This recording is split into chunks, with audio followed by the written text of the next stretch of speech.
Good evening, my dark-hearted friends. Welcome back to the Geriatric Goth. Tonight we are going to trace the history of the vampire on screen, from shadowed silent films to modern glittery vampires and everywhere in between. The vampire has always, even from the time that it was a literary figure, been a creation that reflected the concerns of the people of the time. In Carmilla and John Polidori's The Vampire, it was the vampire as a sexual predator. For Dracula, it reflected the xenophobia of the late Victorian age, and so the focus was on the vampire as the foreign menace, the person who came to the modern world to drain it dry. So, without further ado, pour yourself a goblet of something red, and let's dip into the history of the vampire and the evolution of the vampire in cinema.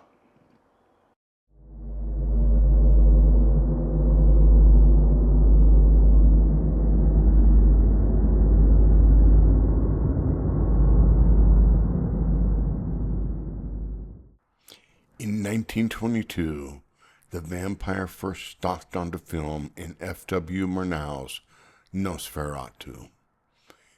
Count Orlok wasn't suave or romantic. He was plague made flesh, a living corpse spreading death through shadow and superstition. The film was an unauthorized Dracula adaptation, so much so that Bram Stoker's widow sued to have it destroyed. Thankfully, like the Count himself, Nosferatu refused to die. Orlok embodies the vampire as pestilence, a reflection of post-war fear and sickness. There's no seduction here, only decay.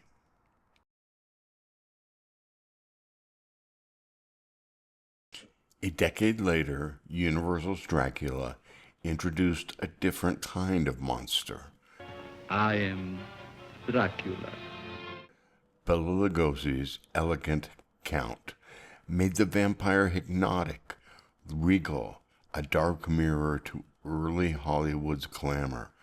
This was the vampire as aristocrat, old world menace in evening wear.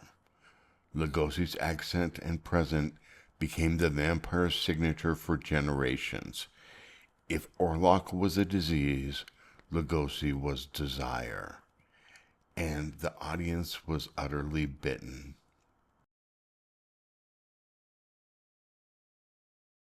By the late 1950s, Hammer Films injected the vampire myth with fresh crimson blood.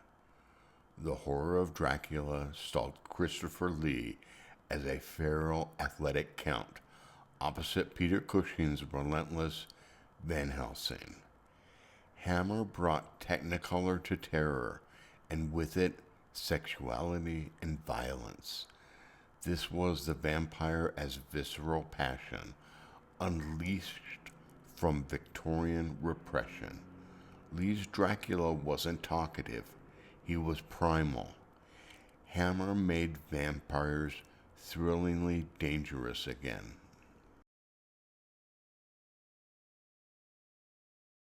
Hammer wasn't finished with blood and desire.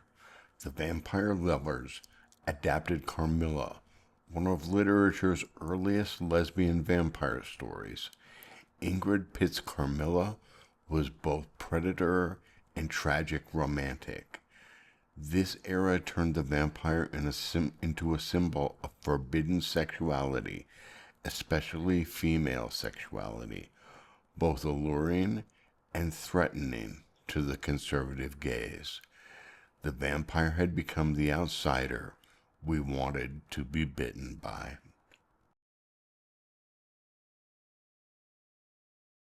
By the 1980s, vampires traded capes for leather jackets. The Lost Boys turned them into teenage rebels, punk rock immortals haunting the California coast. The vampire here was youth culture, dangerous, sexy, and utterly modern. The Gothic castle was replaced by neon lights and power chords. The Lost Boys made vampires cool again, and it remains a definitive pop horror landmark. That same year, Catherine Bigelow's Near Dark stripped the myth to the bone. No coffins, no castles, just dust, blood, and lonely highways. It reimagined vampires as outlaws, tragic drifters cursed to wander forever. Gritty, poetic, and drenched in twilight, Near Dark proved immortality can be damnation. It is one of horror's great unsung masterpieces.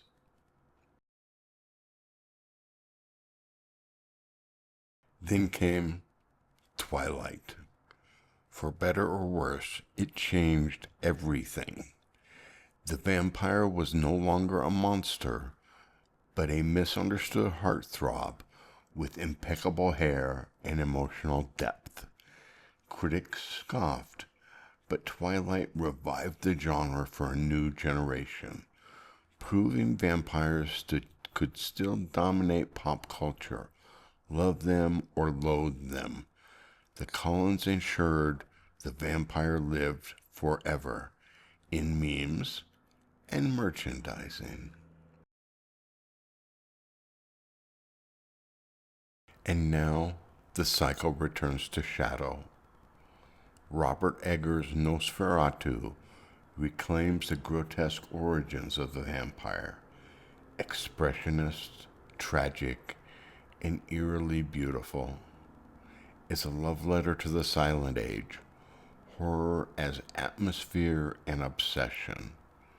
Meanwhile, films like Sinners revisit the vampire as metaphor for addiction, sin, and guilt. The modern vampire, it seems, is both ancient and new, seductive and sorrowful, cursed to repeat history with every bite.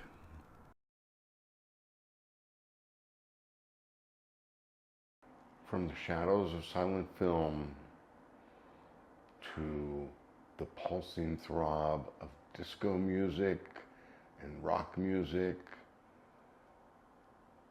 the vampire has always been a reflection of who we are and what we fear. Whether it is a sexual predator or a disease or just the way we treat each other, the vampire is a reflection of all those fears from its very beginning to now. We will continue to see the vampire evolve as we evolve and as our societies evolve. What is your favorite depiction of the vampire on screen?